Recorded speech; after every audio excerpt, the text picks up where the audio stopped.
At 9:35 tonight on BBC One, the Play for Today presents The Flip Side of Dominic Hyde, with Peter Firth in the title role as a time traveller who commutes between the future and the present. That's in 25 minutes after the main news with Angela Rippon.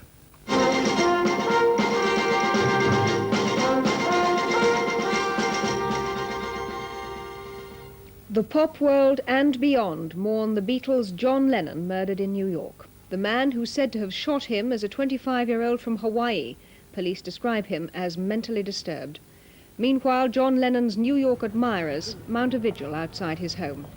Good evening. Police in New York say the man they're holding for John Lennon's murder had apparently been stalking him for some days. He'd been seen several times near the former Beatles' home, and earlier in the day he even got the pop star to autograph a record for him. It was just before 11 o'clock last night that the shooting took place. John Lennon, who was 40, was returning with his wife Yoko from a recording session.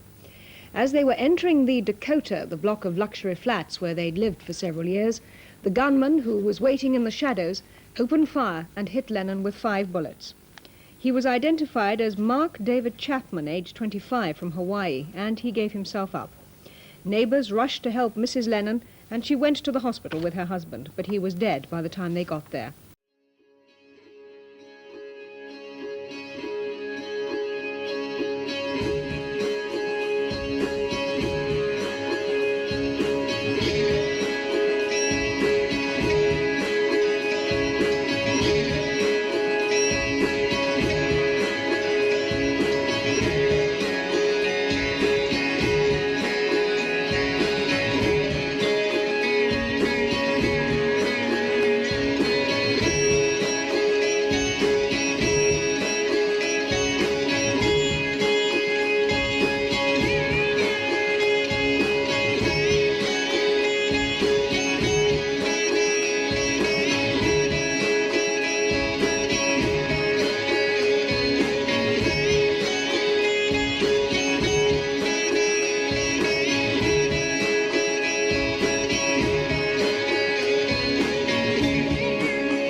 Last year, me and Matt Sergiou were having conversations about maybe doing a collab, me, Chris, Matt, about our work researching the ashes that then crossed over and dovetailed into Matt's work with the Occult Beatles and Mike Williams and Mark Devlin's work as well, and putting it all together in some kind of series. And the idea was that because we like details, me and Matt, we generally basically script all our work out, but we decided just to press record. And Matt came up with this theory about having this wheel, I christened it the Wheel of Death, with different spokes coming off it about subjects that we wanted to cover. We've covered Bertrand Russell in the first 2 or 3 parts of this Ashes Addendum, as we're calling it. And part 4, the Ashes Addendum 4, is titled Who is Yoko Ono? And this is part 1 of 2 parts. And in this part, we're getting to her background, how she met John Lennon, bloodline, and a few other interesting facts. And there will be a part 2 to this. We've already recorded that part 2, which is about an hour and a half. This is just over an hour, I think an hour and 10 minutes or so long. So I hope you enjoy it. We pick up where we left off after the Bertrand Russell one. So there's no actual intro into this one. We're straight into the detail of the background of Yoko Ono. And it takes us into some really interesting tangents and connections with other people, the intelligence services, bloodlines, as I've just mentioned, etc., etc. I hope you enjoy it. So let's go to Yoko. There's so many angles. I mean, Mark Devlin's brought up, and lots of other people brought up. But what's interesting is that full circle, when I was writing my book, I came across Yoko Ono in some other information that you already had as well. And that guy was called Stephen Shakespeare.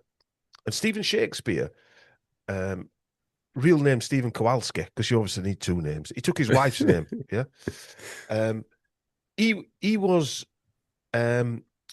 created a company with Nadeem Zahawi, who was the 2020 Jab minister here, called YouGov.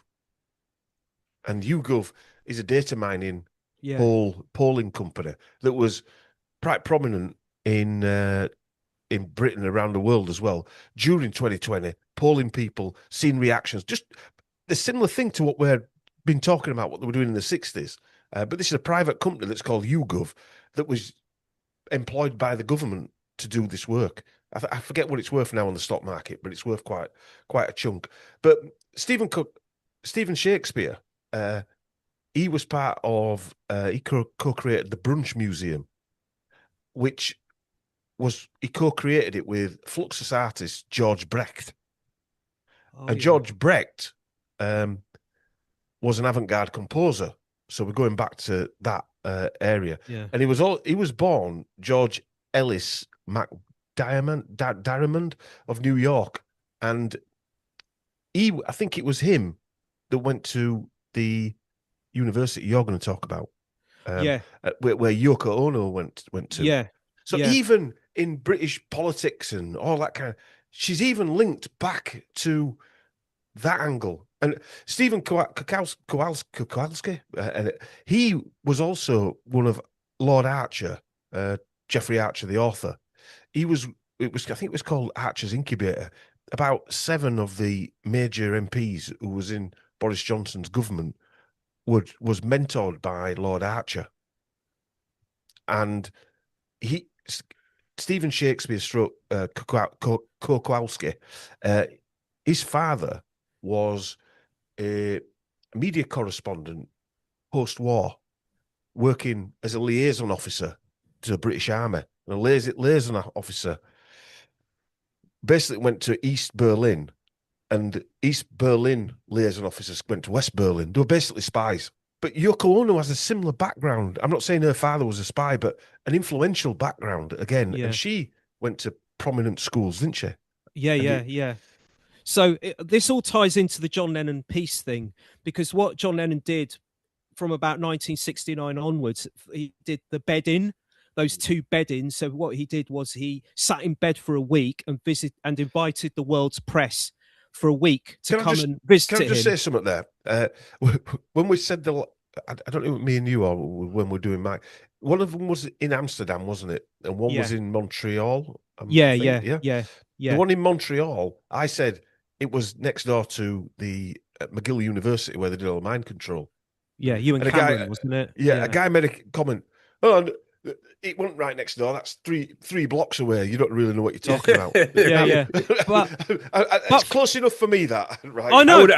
I would have considered 10 miles next door. Exactly. That's just it's terminology, isn't it? It's terminology. Yeah. It's like when you said it, I remember you saying it at the time, and I thought, I know what he means, because coming from a Greek Cypriot background, we talk like that. When we say next door, we don't mean literally. Yeah.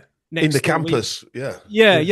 Anywhere in Canada, literally, you could have called next door at that point. They did 2 he did 2 bed-ins. One was at the Amsterdam Hilton, which was March 20th, 69, and the second one was in Montreal at the Queen Elizabeth Hotel in May 69. So there wasn't much of a gap in between the 2. And it was at the second week-long bed-in that he recorded the song "Give Peace a Chance" in the hotel room with all the people that were visiting at the time. The what press. A strange thing to do. I have to say at this point, right, and I've never thought about this before. I'm looking at it on Wikipedia. It looks very staged. Yeah. I mean, I suppose if he was going to do it as a gimmick to stop Vietnam War, it would be staged, wouldn't it? Because it would be set up. Yeah. But the more you think about it, it just seemed like a massive shenanigans. But did this sort of take off as in other people were doing bed-ins, or just him?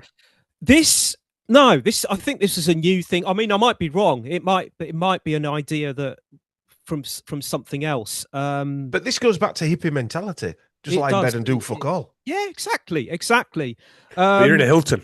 Yeah, in a Hilton. in a Hilton. not in Leary's. What is it? But what it Leary? The bus, that mad bus where they're all off. Yeah. But the theory that she's his handler, he did this when he met her. So yeah, exactly. Well, it was her idea. This all comes from her. I mean, again, I'm not trying to make excuses for him, but I will mention the fact that Give Peace a Chance, when he recorded that song in the hotel room at the second week-long bed-in, they did actually, something like 500,000 people did sing it outside of the White House at a anti-Vietnam War rally.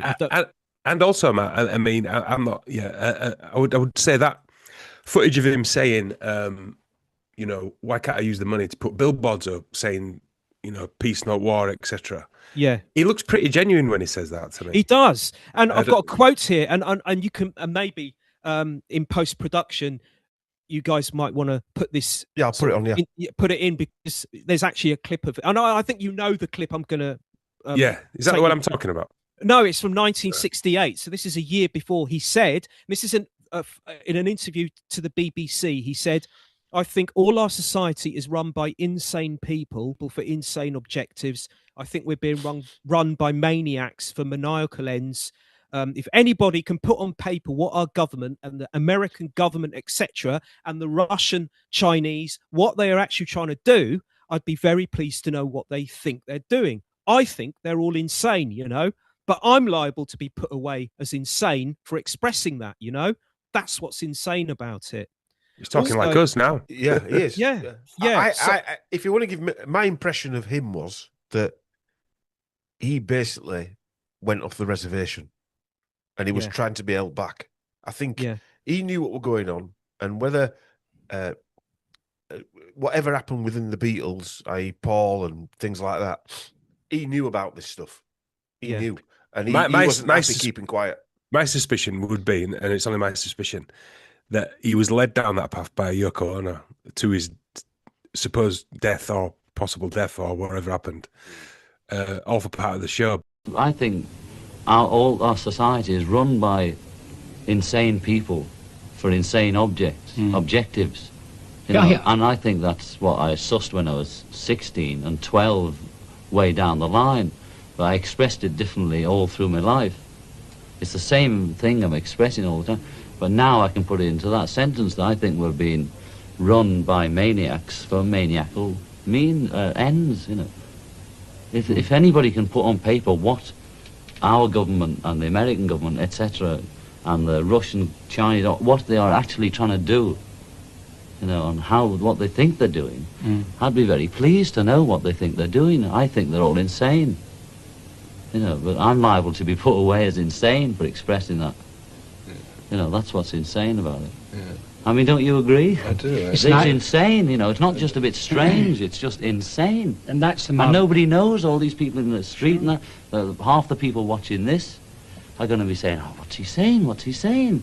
That you are being run by people who are insane, and you don't know. It's quite an iconic video, that, isn't it? Who was the guy with him on that video? Victor Spinetti, who's a film actor. He appeared in a couple of the Beatles films. He was in A Hard Day's Night. He was in the second film they did, Help. He was also in Magical Mystery Tour. He's a Welsh actor. I think, I mean, he was a well-known actor in the 60s and the 70s on British TV and films and stuff. And apparently he used to go out with Ronnie Kray as well. As in go out with him? Go out with him, yeah. Which one was the gay one? I've forgotten now. Was it Reggie or Ronnie? Reggie. It was the older one, wasn't it? Yeah, I think. I think they were seeing each other for a time as well. Yeah, but he was really good friends with John Lennon. And I think, the reason they were sitting together in that interview where John Lennon talks about insane governments and so on. I think Victor Spinetti had made a stage play of one of John Lennon's poetry books, and it was being staged in London, and that was the BBC went over there to publicise the play, and in the middle of this interview publicising the play, John Lennon just went off on one and just said that. Imagine if that were today, I mean, the Beatles were huge. I mean, Yeah. it'd have to be somebody. They wouldn't be saying that, would they? Well, No. I suppose an equivalent of that is Kanye West, but they ended up going to a mental institution getting fried, didn't Well, Yes. he's banned from other countries now. He's basically say He's a Nazi, yeah, quote he's a Nazi. unquote. Yeah. And even that in itself is an operation, because now you're saying a black person is a Nazi. you know what? You don't even know what the hell's going on in that. No, I know. That Kanye West world there. No. Married Kim Kardashian. Well, I would say he married the weird. level equal of Yoko Ono. Oh yeah, a witch. Yeah. Yeah, you're right, actually. David Cameron's cousin. Kardashian. David Cameron's cousin. I'm right in saying now that Yoko Ono released an album that's saying "I am a witch." Yes, I am a witch. So everyone's thinking, did she mind control? You know, she's handler. She brings an album out called "I am actually." Well, there's a song she recorded called "Kiss, Kiss, Kiss," and I might be wrong. I might be remembering this wrong. I think it's on the Double Fantasy album, the album that John and Yoko released together. Double Fantasy, as in doubles. So, as some people have expressed. But yeah, it's a song called "Kiss, Kiss, Kiss." If you play the record backwards, it sounds like it's 666. Right. Yeah. Again, as another conspiracy thing, as soon as you say play the record backwards, you sound nuts, don't you? Yeah. As soon as you say, if you put the numbers together, you're already nuts. Yeah. Or if you play the record backwards, it's like, wait a minute, who plays records these days? What an old. I'd like to know what his thoughts would be if he knew that his songs were being played by New World Order operations. Like exactly. the UN World Economic Forum. Exactly. Would he have been cool with that? But also, when you think of the lyrics to Imagine, is that a New World Order song? Imagine all the people living in harmony, one religion, blah, blah, blah. Yeah. Is it a New World Order song in the guise of a peace song? I mean, a lot of these anti-war songs, who is it? Is it John Fogerty from Creedence Clearwater Revival? Not My Son or something. No, Fortunate Son. That's been used in a lot of the Vietnam War films. And a lot of adverts as well, like Gene adverts. I'm sure he didn't write that song, you know, whether it were off his tree when he were writing it. It's a good song. Thinking, I need this to be in a Gene advert in 1995 or whatever, you know. Well, like famously, I mean, wherever you make a Bruce Springsteen, born in the USA, he's actually slagging off America. Yeah. Where everyone sings it as like an anthem. I'll say one thing, Chris, right? Yeah. I saw John Fogerty with Bruce Springsteen at a live gig. Bruce Springsteen, the epitome of doing everything the government wanted to do. John Fogerty didn't own his own fucking records. Right. Yeah. And yet he's lauded as one of the best songwriters of that type of genre ever. And so Swamp Rock, I think it were called. I'm not familiar with him, John Fogerty. You should hear his voice. You'll know which song I mean. From a rock perspective. But you listen to him singing, right? And you think, well, none of the Beatles or these guys can actually sing like that. Yeah. They were like a white but like you said, singer. Bruce Springsteen's the epitome of like a rebel, but absolutely not a rebel at all. Yeah, absolutely not. He's total system operator, isn't it? Yeah, definitely. Which is a shame. But... Which again, going back to John Lennon, maybe that's what they were trying to make him into, a similar type of character, a system operator that just didn't want to. They couldn't control him. Yeah.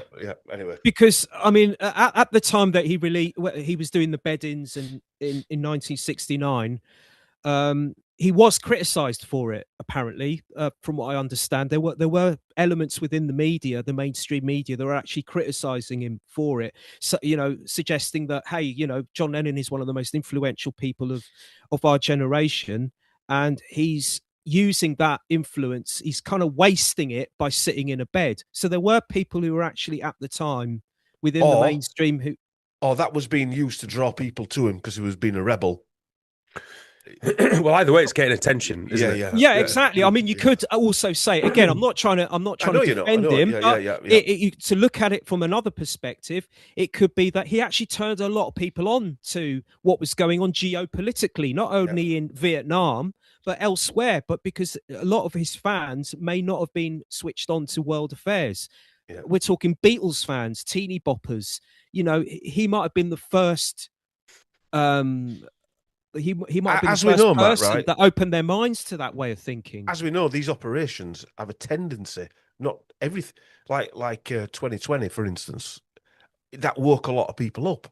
So the downside with having John Lennon talk about the Vietnam War is it's going to make people aware of the atrocities that are going on as well, Yeah. and make them realise. But the 90%, they're still going to be able to control a lot more people. They're probably aware that it's going to awaken or The thing is, as we've all talked about, these think tanks behind this stuff, we ain't got a fucking clue, have they? I mean, the psychological, you know, how they know where. I mean, John Lennon, there's a few options, isn't there? One is he was an innocent bystander, you know, pushed by a Yoko Ono. Another one is everything's a facade, the whole lot. Yeah. And, you know, there's about 5 different versions of events here, isn't there? Do you know what, Chris? One thing I noticed when I was writing my book, that there are actually NGOs within NGOs within NGOs. A lot of these people. I can't say I'm surprised. I can't. No, I'm start not an surprised NGO either. up, right? And you think, what, another far right NGO, you know, or another far left NGO? Like, isn't that how it works? I mean, it's like the pyramid. You know, the pyramid of power. Within the pyramid, there are pyramids. Yeah. Do you know what I mean? So one pyramid doesn't know what the other pyramid is doing. They're all working independently of each other, not knowing that they exist. As a classic, when I remember finding out years ago that Jackson Pollock is he the splatter painting guy? Yeah, the CIA. He was just CIA operation. And you know, when you try and you think, you ever you know, that and the woman who was involved in feminism, those are quite shocking, aren't they? Because you can't get your head around what's the angle here. I don't understand what the angle is, you know. But then in 1984, O'Brien turns out to be, you know, the main guy for the party, but he's actually he's part of the rebellion. You're like, so someone in the think tank is what I'm trying to say. Sits here and thinks we need that person to be there.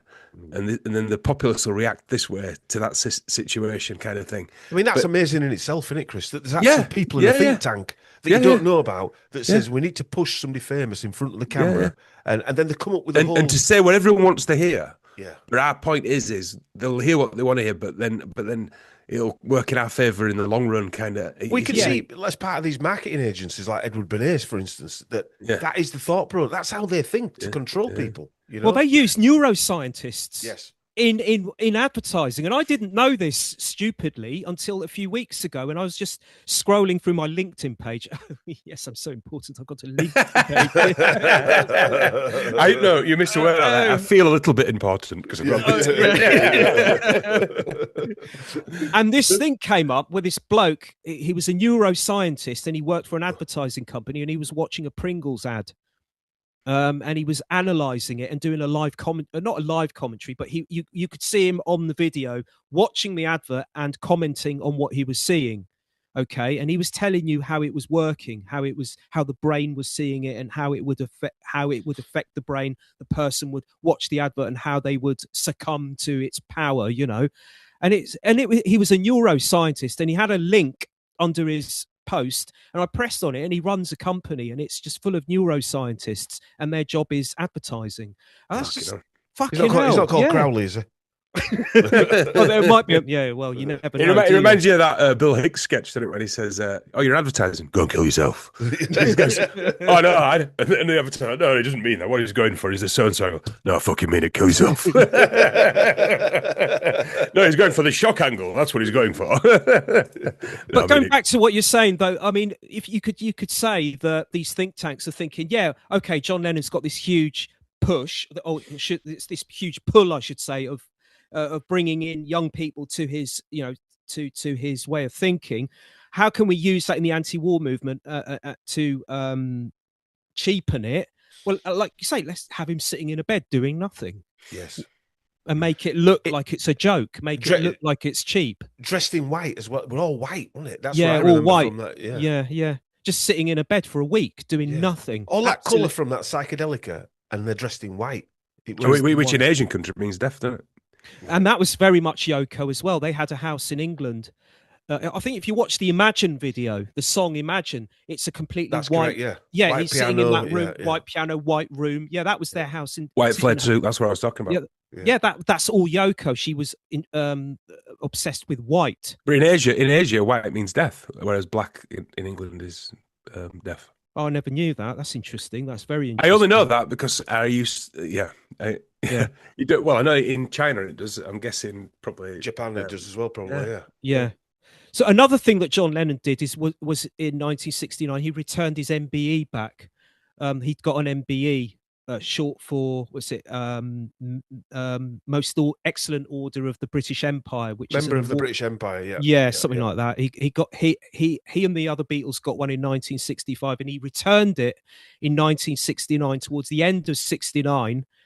With a letter, and he published the letter, and it stated, "Your Majesty, I am returning my MBE as a protest against Britain's involvement in the Nigeria Biafra thing, against our support of America and Vietnam, and against Cold Turkey, my single, slipping down the charts. With love, John Lennon." That's pretty good. That's pretty good, that. Yeah, it's good. Do you know, I deep down, but I'd love to think you were on our side. Yeah, I do. Yeah, I do. Yeah, I do. Well, I did a podcast with Mark the other day, and we spoke about this before, Chris. That there has to be people on the inside. He actually, Mark said that somebody from EastEnders once sent him an email.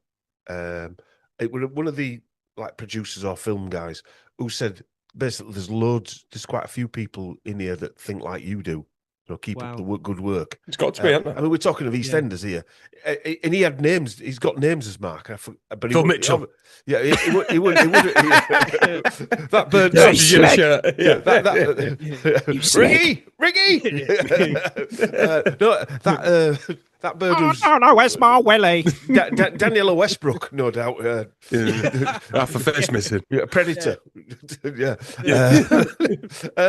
But what I'm trying to say is there must be people within. Maybe they're the ones that are publishing these bloodlines or coming up with this thing to get Jack Osborne to say my dad's not a plumber or whatever it might be. Maybe they're the ones inserting these things, and I don't know. Yeah, but then didn't ever be. The law of averages says there has to be. There just has to be. I always think of that. I've mentioned this before. I always think of that Office. You know, the American Office. Me and Mrs. watched it a few years ago. And in it, one of them's having a child. And in the background, one of the characters goes, "Don't get vaccinated." Right. And it's just like a... In what way? What? No, she's pronounced, she's pregnant, the main character. It's in the American version of The Office. And someone in the background, there's just a background voice shouts out, "Don't get it vaccinated." Oh, right. So you don't see the person saying Well, that, it's right? one of the people in the office, and then it just carries but on. you don't- But yeah. it's not focused upon, but you hear that voice shout out, "Don't get it vaccinated." Right. And I just remember at the time thinking, like you said, Dom, is that someone like that slipped through on purpose? Why is it in there? Is there any reason? There's no reason. It's not part of the story or anything. Yeah. It's a very... I wonder if a neuroscientist has been asked to... Yeah, exactly. Yeah. If we say that, then more will get vaccinated. Exactly. Because we're using comedy, and if comedy, that means it's the opposite of everything. Yeah, exactly. You don't know, do you? You don't know anyway. You don't know. I can't fix my opinion anymore because No, it's I been can't. changed that many times now. You know. Yeah. But this stuff. Well, this brings us full circle, actually, this Nigeria Biafra thing that John Lennon refers to in that when he sent his MBE back and the letter he sent with it. And when he's referring to the Nigeria Biafra thing, he was talking there about the civil war that was going on at the time, because I think Biafra had broken away from Nigeria and from its rule, if you like, and it became a republic in 1967, and there was a lot of carnage after that, a lot of deaths. There was a famine as well, wasn't there? There was a famine as well, yeah. But this kind of brings us back to Bertrand Russell, and this is something else that I've learned since the last time we did this, was that Bertrand Russell learned about this letter that he'd sent back, because apparently John Lennon got a lot of criticism in the press again for doing this. Everyone was criticizing him for being an idiot, an attention-seeking pop star trying to So Bertrand Russell wrote to John Lennon, from what I understand, and there's a website I found, and it's got a quote from that letter, and I don't know if this is real because I couldn't verify it, but in this letter, Bertrand Russell says to John Lennon, "Whatever abuse you have suffered in the press, As a result of this, I am confident that your remarks will have caused a very large number of people to think again about these wars. And John Lennon and Yoko responded to that, and there is proof of this. He sent Bertrand, John and Yoko sent Bertrand and his wife Edith a Christmas hamper at the end of '69 with a note. And I've got a photograph of that as well. I think I sent it to you guys as well. And the note reads, "Thank you for your good wishes. It helped a lot. With love, John Lennon and Yoko Ono Lennon." And then shortly after that, in January 1970, and I think this is shortly before Bertrand Russell died. This is the year he died. One of the last ever letters that he sent in his life, and this is according to the archives of that so-called Bertrand Russell Peace Foundation. One of the last letters he sent was a letter to John and Yoko, thanking them for the Christmas hamper. So it would appear that Bertrand Russell was hanging around in the background. And I've got a quote here from John Lennon. This is from his website, his official website. He says, "The Biafran public relations people said what I did was of great use. Bertrand Russell thought it was of great use as well." So, yeah. I mean, imagine being, say, John Lennon, right? And he's coming out with statements like the world's run by maniacs, not knowing that your wife and Bertrand Russell are the maniacs. Yeah. So the song Imagine, you've got some of the lyrics of that, because it's accused of being a one world order anthem. So just to remind ourselves of some of the lyrics: imagine there's no countries, it isn't hard to do, nothing to kill or die for, and no religion too. You may say I'm a dreamer, but I'm not the only one. I hope someday you'll join us and the world will be as one. Well, that's Bertrand Russell, isn't it? That's basically what Bertrand Russell was saying. Yeah. And I've got a transcript here of a quote from an interview that John Lennon, where he talks about the song. This is what he said the song was about. He said, "If you can imagine a world of peace, if you can imagine a world with no denominations of religion, not without religion, whatever religion is, but without this divisive 'my God is bigger than your God' business, then if you can imagine the possibility, if you can imagine it, then it can be true. The World Church called me once and wanted to say in their publicity, they said, can we use the lyrics and just change it to imagine one religion?' So that showed that they didn't understand it at all. It would defeat the whole purpose of the song, the whole idea. It's one world, one people, and it's a statement as well as a wish. We're one world, one people, whether we like it or not. We can pretend we're divided into races and countries, and we can carry on pretending that until we stop doing it." The thing is, my question is, was he saying that from a genuinely loving place within his heart? Did he actually mean, when he says one world, he was thinking of it as we should just stop hating each other and just acknowledge the fact that we're all human beings and we should, just be nice to one another, because we share this world, whatever happens. Or, maybe that's what he was genuinely thinking. He was coming at it from a loving perspective, but he had Yoko Ono on his back and Bertrand Russell, who were coming at it from the one world order direction. Do you know what? I don't think I've ever heard Yoko Ono speak. Oh, right. You haven't? No, it's got a very, very quiet voice, very squeaky, quiet voice. Now, here's the thing, right? No, you don't apologize. No, it's good to stop me from prattling on. But here's the thing, right? That when the song came out in 1971, it was credited to John Lennon. But if you look at the credits now, if you look up the song Imagine and look at who wrote it, it's credited to John and Yoko. Okay? Right. Because shortly before he died, in 1980, in one of the last interviews he gave, he said that the song was actually inspired by Yoko Ono. Inspired? Who's a witch? You don't deserve a credit here for being inspired. unless she wrote the whole bloody thing. And he said the lyrics. He said he got the lyrics from a book that he'd read of Yoko's that came out in 1964 called Grapefruit, and it's a book. You can find it online, actually. I wouldn't call it poetry, but it's a book of collections of prose. Is that the right word? I don't know. Musings. Shite. Musings. Yeah. Shite. Yeah. Bilge. It is weird. Collection of shite. A collection of 60s shite. A collection of a collection of CIA-sponsored avant-garde bilge. So every page, they're very short passages. It calls on the reader to imagine, right, a scenario. Right. Yeah, it is bilge, in my opinion. Here's one. It's called Tuna Sandwich Piece, right? Imagine 1,000 suns in the sky at the same time. Let them shine for 1 hour. Then let them gradually melt into the sky. Make one tuna fish sandwich and eat. That's that, right? And here's another one. 1,000 points. Is that 1,000 points of lights? Reference. Right, and here's another piece of CIA shite. This one's called Drinking Piece for One Orchestra. Imagine letting a goldfish swim across the sky.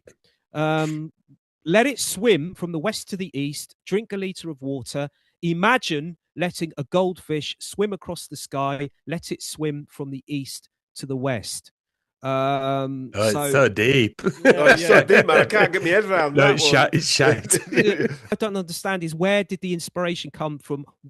By reading that, how did John Lennon think, imagine a one world?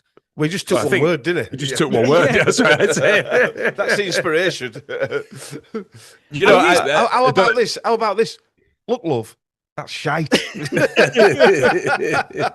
Dom always calls me a limp-wristed arty-farty fucker, right? But one thing I've never been able to get my head around, except for some of it, but when it, I think the deeper it gets, the shitier it gets with poetry. Very basic poetry is all right, but it is. I like basic poetry, but I do struggle. I struggle with poetry and performance dance. I can get behind most of their art forms. Expressionist performance dance. That Fatboy Slim stuff. I can watch it. Yeah. What the fuck you doing? Yeah. And poetry as well. I can watch. I can get behind most. But it's like you were talking about the paint splat. It's obviously again going back to that. We're talking about that school, what they call Darmstadt School. The Darmstadt School. That stuff. That's what all that crap was about. Yeah, well, it's like the clip we played in the previous episode of helicopters. The helicopters, playing cellos in a helicopter. But even like the old beat movement as well. I think we talked about this before. Yeah. It's one of those things that if you don't like Jack Kerouac on the road, that means you're thick as fuck. Then if you don't like, you've got to like it, haven't you? You've got to like Jackson Pollock and these avant-garde artists. You've got, if you don't like them in the same How music. How clever is that though, Chris? How clever! It's amazing, isn't it? That is proper. I won't say it's genius because you're throwing billions of pounds and media and stuff like that. But you are changing people's thought process. Yeah. Oh well, if I don't like Tracy Emin's fucking bed with a gist stain on it, that makes me stupid. Yeah, so I must like. I've got to like it. Yeah, just in bed. It's amazing. Every bed's like that. Yeah, you've got to enjoy with an old Johnny on it. Yeah, you've got to like that bed with an old Johnny on it. Otherwise, you're an idiot. Yeah. They do it with films as well, don't they? This is an important film. Oh yeah. This is an important song. It's not important. It's a slice of entertainment. Yes. Yeah, but they take it to that next place, don't they? Even with sport, they do the same. He's a genius at boxing. Yeah, let's get it straight. He's a genius at smashing somebody's head in. Right. The most basic thing that a man can do is fight another man. Yeah, and he's a genius at that. Yeah, genius. Yeah, he put so much thought into breaking that guy's face, smashing that guy's face in. I mean, I know he does, and there is that argument, but you know what I mean. They're not geniuses, are they? Mike brought that up in the one of the Doors ones. The clip of the trailer, it kept flashing up "Genius" for Jim Morrison, didn't it? And again, they're not geniuses, are they? No. These people we're told, like the Bertrand Russell, we're told who's a genius. We're told what's a genius film, or who's a genius actor, or who's a genius artist, like Jackson Pollock or whatever. Jackson Pollock. I mean, to be fair, I don't mind these things as a thing to look at. But if you take that and compare it to someone who can paint, like Lucian Freud, you know, where he's actually got genuine genius talent at painting a human figure. The basic principles. Yeah. the basic principles of. But we're told that then that's not good enough. You've got to be Tracy Emin or Jackson Pollock. You've got to create shit, and you've got to. If you don't appreciate it, you're an idiot. And not that. How can they be a genius when they're working for intelligence services?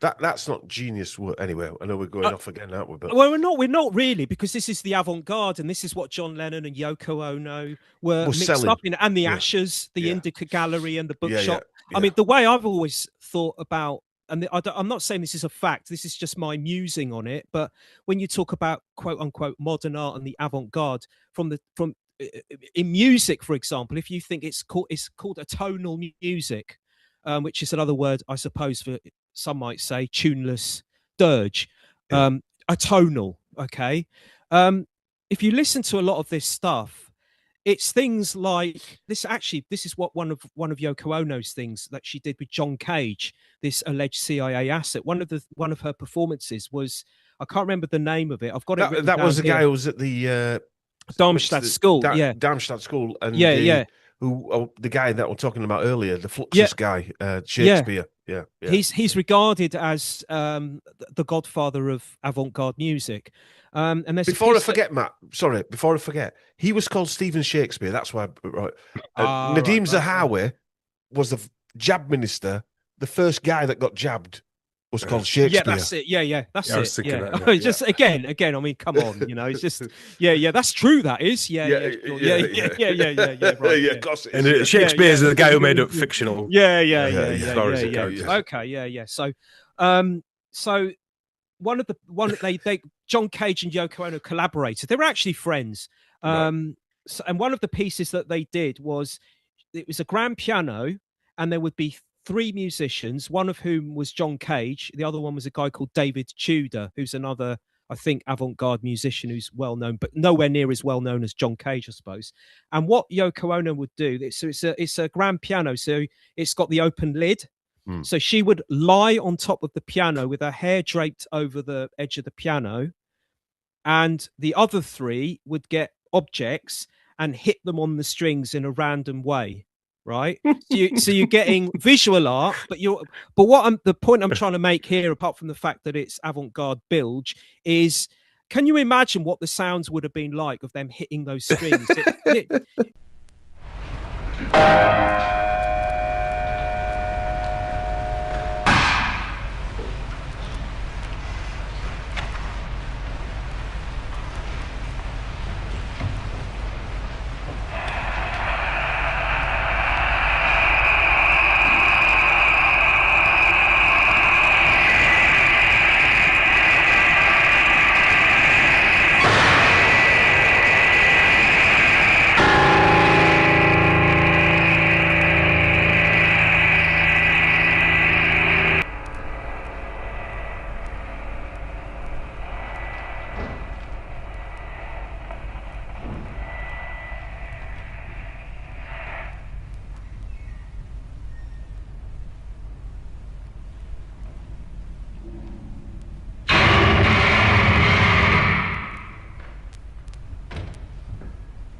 Imagine if you bought a fucking ticket to go and see that.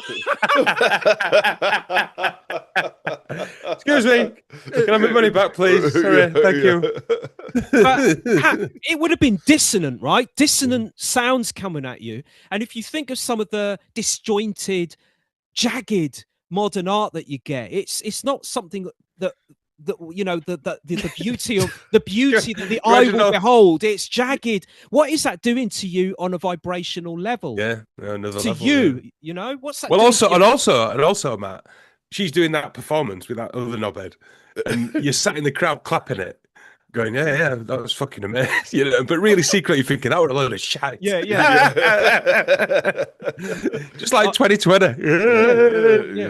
Yeah. I better clap just in case. Applauding shite. Yeah. Yeah. Not even mediocrity, as Dom says. Shite. Yeah. Yeah. Like the helicopter thing. But these things get investment. These things get in time, books written, magazine articles written about them. And art the galleries, CIA. Art galleries in premium, bits of London or New York or wherever. Yeah. So maybe it's not just a propaganda thing. During the so-called Cold War, America invested all the money into this stuff to show that they're more open-minded than the USSR. But maybe it was also a vibrational attack on us. It is a spiritual war. Our nervous systems, our physical health. Because it does hurt your nervous system when you listen to that. It does upset your equilibrium. There's no doubt about that. Yes. So maybe it was an attack on that level as well, like a mass scale MK Ultra. But physical as well, like affecting your very. Well, remember that part you read out of Bertrand Russell, where he said, "Sound will be used to alter people's behaviour or whatever." Yeah, in tones.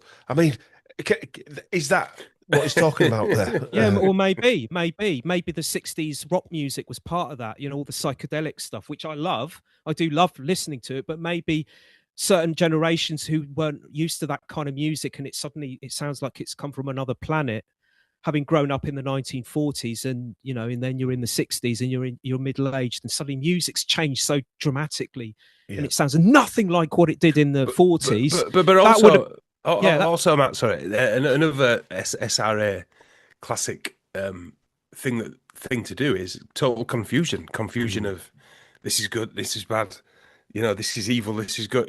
That wear a mask. Don't wear a mask. Yeah. Don't stand 6 foot apart. Oh, you're doing well now. You're doing well. No, I'm going to screw you again. No, you're doing well. No, I'm going to do you over again. That kind of back and forth is exactly what you're talking about, and that is literally what they used to torture. It's torture. SRA mind control. Yeah, it's like it's that classic good cop bad cop situation, I suppose. Is best. Just a slight interlude here. I thought I'd add this video.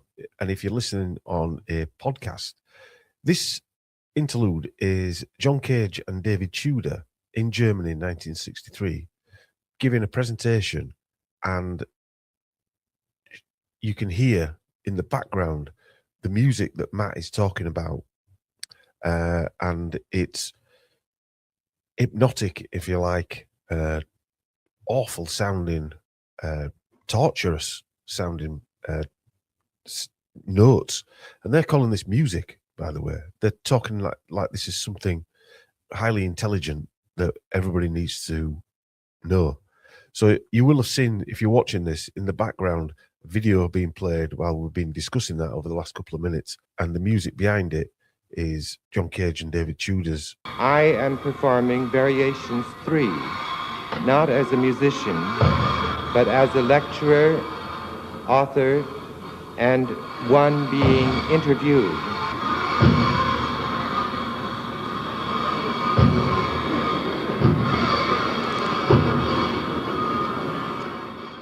Confusing the hell out of you, using your head like a spinning top. Yeah. So it just goes round and round. So you're just so dizzy. You don't know what the hell you're beat doing. you up, then give you a cigarette, and then smash it out of your face. That's the mentality. Before we wrap up this bit here, right? I know.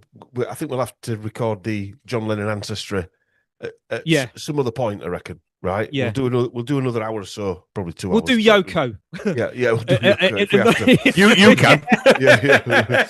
We'll finish Yoko off. Yeah. All right. Before I do, and I don't know, maybe it's because I'm in my 50s now, but I saw some pictures of her when she was younger. And do you know what? She wasn't too bad. Right, when she was younger. I'd have to see them pictures. I know. She never floated my butt. Oh, she has big glasses and a massive hat on. She terrifies me, I've got to say. Yeah, she terrifies me. Yeah. She got intensity written all over. What I want to get is the school she went to in the US and her and bloodline. That's the bit I want to wrap up. Yeah. Okay, that's good. That's cool. Yeah. Because the thing with Imagine, the song, that John Lennon admitted towards the end of his life that actually it was her idea, pretty much. It was only after and I might be wrong, if someone can correct me, and I'm sure they will, if I've got it wrong, but it was only after he died, some years after he died, that Imagine, the song, began getting picked up by the UN and being used as this anthem that you mentioned earlier, Dom, that it began being used like this unofficial anthem. Well, actually, an official anthem of the UN. Now, why did they wait until he died for that to happen? Is one question that maybe we should ask. Again, I'm not trying to defend the man, but I'm just wondering, why did they wait? Why did they wait? Are there any incidents of him getting his death where he started sort of really breaking away from the I don't know, the shackles, the narrative? Is there anything there that, apart Also, from that who one had speech the in the 60s? Yeah. Who had the rights to the song? I would ask Matt. Well, she would have it. This is the thing, you see. She would. Yeah, But when John Lennon died, if I'm not mistaken, she became head of the Lennon estate. So that meant she was in control of everything. She cut Julian Lennon out. Yeah, John Lennon's first son from his original marriage. He had to sue her. Yeah, right. Yeah. I'm a witch. So that's a good point, because if Yoko Ono disagreed with the UN, having used Imagine quite a few times over the years, if she disagreed with that, she could have said, wait a minute, you haven't got permission to use this song. Yeah. So, but she hasn't. Or John wouldn't have liked that. Yeah. Rights exactly. to everything, aren't they? Yeah. So it was used in 2014 for UNICEF, the United Nations Children's Fund, to launch what was called the Imagine Project. Right. Maybe George Clooney launched it, and David Beckham. And Tom Hanks. Yeah. And having looked on, because I looked into this a few years ago, I looked into the song Imagine and how it was used by the UN. And at the time, UNICEF stated that the Imagine Project was a global initiative to bring about a better world for children. Sounds familiar. Yeah. And then a year later in 2015, this Imagine Project used the song, to quote the UN, to influence world leaders and inspire collective action in advance of key global agenda setting meetings, such as UN meetings pertaining to so-called climate change and sustainable development. You know, the usual. Imagine all the climate. Living in harmony. The words that are coming back to me is, the world is run by maniacs. And now they're using me songs. Yeah. And if you look online, actually, you'll find a picture. I might send it to you so you can put it in post-production. Yeah. Bit of shop talk there, hey, for professionals. There is a picture of Yoko at the UN. I don't know what she's speaking for or about. She's dressed in black. Yeah, probably, yeah. And then there's also the UN so-called International Day of Peace, which used the song Imagine in 2014. Yeah. So this is from 2014. So what is the International Day of Peace, you're probably not asking? Well, let's turn to the World Economic Forum's website to let us know, would you believe? According to the World Economic Forum, this International Day of Peace, which has sponsored Imagine, was established in 1981 by the United Nations General Assembly, known for short as UNGA, right? And it takes... UNGA. Yeah, they actually put that in the statement. You know, there's no irony at all. Yeah, so this takes place each year in September. A UN resolution declared it a day for commemorating and strengthening the ideals of peace within and among all nations and peoples. 20 years later, UNGA passed a second resolution designating the day as a time of non-violence and ceasefire, advocating for a cessation of hostilities, blah, blah, blah, blah, blah, while promoting dialogue, blah, blah, blah, blah, blah, and on it goes. Conflict resolution, blah, blah, blah, blah, blah, peace education, blah, blah, blah, and on it goes. And if that's not enough, as well as Imagine, there's also the Utopian National Anthem, or International Anthem, sorry. I don't know if you've heard of this. You can't literally hear it. It's on John Lennon's 1973 album Mind Games, right? The Utopian International Anthem is 4 seconds of silence. Right? So more bollocks. More bollocks. Yeah. More bollocks. So this is my way of thinking, right? I think that it's Utopia, right? This is the way having looked into it. I think it's a concept of Yoko's that a conceptual piece of art, right? A conceptual idea using art, conceptual art, to push through a particular agenda, that being a one world scenario. Okay. So So what Utopia is, and they actually announced this, John and Yoko actually announced this at a press conference, and you can find this online as well. It's a quote unquote conceptual country with no borders, right? So this is Yoko's idea. This is Yoko's conceptual idea. Utopia is a country with no borders. And they had a press conference about this and announced it on April 1st, 1973, right?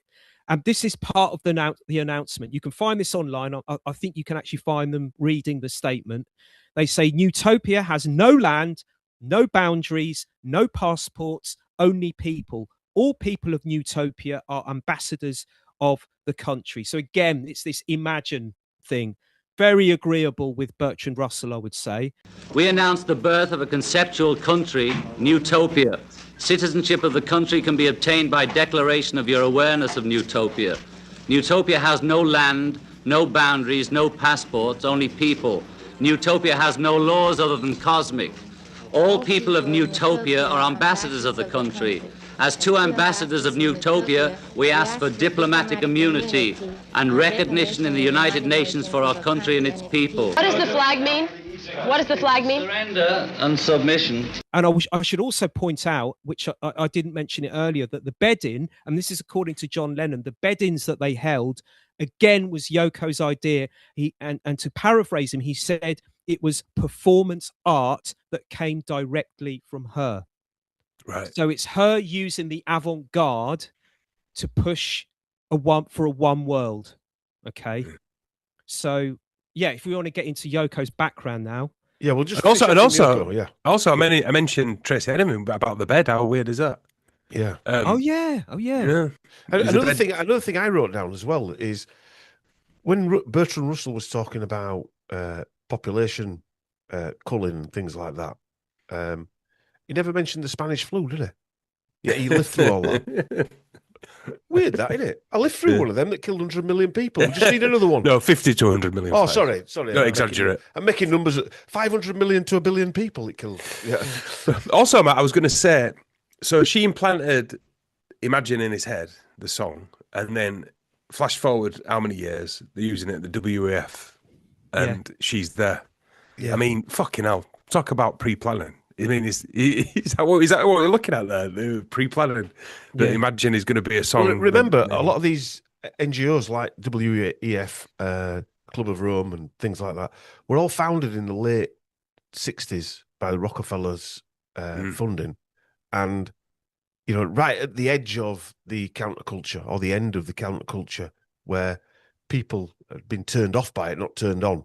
Oh, what I mean is, Dom, was that song planned for when they used it in? Do you know what I mean? Yeah, was that the foresight there? Or were they tapping into the zeros and ones? I don't know. It's the Matrix weird, zeros isn't and it? ones. Yeah. So, or are they just grabbing it? Her bloodline and schools, Yoko's bloodline, is a prominent bloodline, Japanese bloodline, isn't it? Yeah, I'm just trying to find it so I get it actually. It's there's a mixture of royalty and banking families and all the usual stuff. You say kamikaze pilots. Samurai. Yeah. I'm trying to find it. I think most of the main bloodlines in Japan go back to samurais, to be fair, don't they? Do they? I don't know. It's not something I've looked at, Chris, to be fair. Well, I would guess from. I mean, I would guess from the manga I've read that it kind of is, though, isn't it? They're the old bloodline of Japan and the samurai. Yeah, here we go. Yeah, I've got it typed out. So Yoko's grandfather, was a samurai, and he was a so-called self-made billionaire, if there is such a thing. Self-made billionaire. He founded the Yasuda Bank, which was one of the largest banks in Japan, so they say. It later became known as the Fuji Bank Limited. And Yoko has said that he was often described as Japan's version of J.P. Morgan. And her father had a high-rank position at the Yasuda Bank, so he worked for his in-laws, and is reported to have been a descendant of a Japanese emperor. Okay, so I think a samurai you could equate to being a knight in Japan. All right. Terminology. Well, going back to the ancient version of a knight and the ancient version of a samurai, it's the same kind of thing. Yeah. So I would imagine a modern day samurai is like a modern day someone who's got a knighthood. Oh, right. Okay. So that is pretty big stuff then. Yeah. So yeah, she was born in Japan, and she moved to New York when she was in her late teens, early 20s. And here we go again. She moved to a town called Scarsdale, which I think is in New York. And I think the reason that she moved there was because her dad was working at a branch of the bank, and it was in Scarsdale, or it was near Scarsdale. But whatever the case, she moved to America from Japan, and she moved in with her dad, and it was Scarsdale was the HQ, if you want. And then she went to study at the Sarah Lawrence School, which is in New York as well. And would you believe it? Linda Eastman, later to become Mrs. Linda McCartney, just happened to have been born in Scarsdale, where she lived in her younger years and as a child. Of all the places. Of all the places, yeah. She lived there as a child and as a teenager. And guess what college she went to in the 1950s? The Sarah Lawrence School. So of all the places that Yoko Ono could have gone to in America, of all the places, she went to Scarsdale, this very place where Linda Eastman, later Linda McCartney. So let's get this straight, right? She actually knew both of Paul McCartney's girlfriends at different times, because she met John Lennon at Peter Asher's Indica gallery, and she went to school with Linda McCartney. Yeah. So what happened was John Lennon met Yoko Ono at this. The official story is John Lennon met Yoko Ono at the Indica, this shop that was run. And we're supposed to be conspiracy theorists. Yeah, exactly. Yeah. This is what I mean. It's just so. Yeah, I mean, whichever way you want to go with it. Yeah, he's meant to, according to the official version of events, he met her in November '66 at an art show that she was holding at the Indica, which is this Indica Art Gallery, which was run by John Dunbar, who was one of the three partners who, between them, ran the Indica Art Gallery and the Indica Bookshop. And the Indica Bookshop was situated in Bloomsbury in London, which is where Bertrand Russell's flat was, and where the Tavistock Clinic was first based. It was in that region of London, Bloomsbury. That's where the Indica Bookshop was. She didn't meet John Lennon there. She met him at the gallery, which was elsewhere in London, in Mason's Yard. It was called Mason's Yard. Yeah, called Mason's Yard. That's where she met John Lennon. And so how that happened was, so John Dunbar, who was one of the partners of the Indica, we mentioned it in the last episode. He's an ex-Cambridge University student, and his father works during World War II for the British government's Foreign Office as the deputy head of the Inter-Allied Information Office in Mexico and the Caribbean, and he was also head of press, public and cultural relations at the British Embassy in Moscow. So basically, he was dealing in government propaganda. And before the war, or should I say during the war, but before he took on those posts, he'd also worked at the British government's Department for Propaganda in London, which was based again in Bloomsbury in London. And this was set up during the Second World War, just only for the Second World War, specifically to deal with British government propaganda. Now, that building, George Orwell's first wife worked in that Department for Propaganda. Yeah. During the war. Eileen O'Shaughnessy. Yes. And the Ministry of Truth in the book 1984 is based on that building where John Dunbar worked. Do you know the strange thing is, that poem that Yoko Ono wrote called Imagine, or whatever it was called, Grapefruit. Eileen O'Shaughnessy wrote a book called wrote a poem called 1984 before meeting George Orwell. Oh. This just seems, yeah. There's a full story to that. Yeah, there just seems to be a recurring things happening before there. Yeah. So this Indica Gallery, so it was partly run by Peter Asher, who is Bertrand Russell's, basically his uncle but Peter Asher is the nephew of Bertrand Russell. So this is where John Lennon was first introduced to Yoko Ono. And according to John Dunbar himself in an interview he gave, it was his idea to introduce John to Yoko. It was his idea to make this happen. Had he not have done so, then they might have not have. He most likely wouldn't have attended that art exhibition. But the link to like Peter Asher being involved, and I know he said he's invited them, but Paul McCartney was funding some of the he was gallery, weren't he? So, he was backing it. He was while he was living with Jane Asher and Peter Asher. Yeah, he was financially backing it. He was even when before the shop opened in Mason's Yard in '65, I think it was. He claims he was painting it. He was the weeks before it opens. He was helping to paint the shop and put the carpentry up and everything. He was that involved with the shop, and they were all supporting the shop. All the Beatles were supporting the shop. They would talk about it in interviews and stuff. Apparently, so they were really, gunning for it. Really helping it. They were basically this is the most commercial, most influential band ever promoting an avant-garde project. Because that's what the Indica was. It promoted the avant-garde. Wasn't there some weird story, Matt, of how he met? Didn't he go up a ladder or something? And there's something. Yeah, there's something like that. Yeah, something weird about how he got introduced to Yoko Ono. That's the story, isn't it? Again, if it's true or like not. Naked Gun. Nice badger. Beaver, like beaver. Nice beaver. Yeah. What was the story though, Matt? Did he go up a ladder? Was it an art piece? Something like that. I think it was. Was that the art piece? The ladder you had to climb. That's and it had a name at the top or something weird. Right, no, really? it was. How do I remember it? I bet you could actually insert the clip here, where he's actually talking about it because he mentioned it many times. But I think it was something like he walked up a ladder.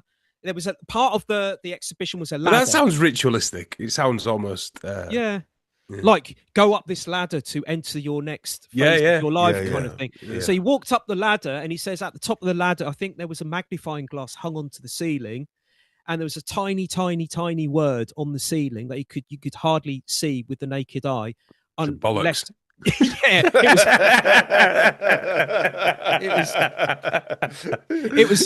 It was bilge. Comedy penis. All right, let's disconnect that. We'll come back to. Hang on a minute. What was at the top of the ladder in your opinion? He got the magnifying glass and he looked through it and it said yes. Right.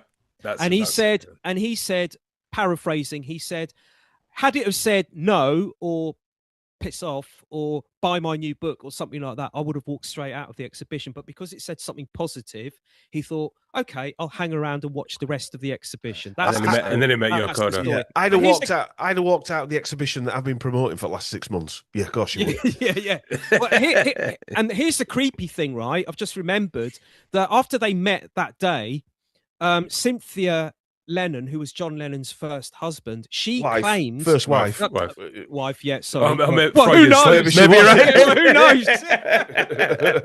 Who knows? You might have just tapped into something then, Matt. Exactly. Found something out. No wonder she cut Julian out at will. Maybe we'll call Julie. Julia. Yeah. Maybe that was the Matrix plugging into my brain there. Somewhere. Yeah. We'll have to look at her. Maybe it's a geezer. Look at him. Yeah. But she claimed she claimed, right? Sure claimed that after John and Yoko met at that exhibition, Yoko started stalking John Lennon. Like she would start sending him letters. And I was already thinking that when you were on about the fact that she went to the same school as Linda. I'm thinking every time he looked round, did you see like this fucking black figure in glasses go?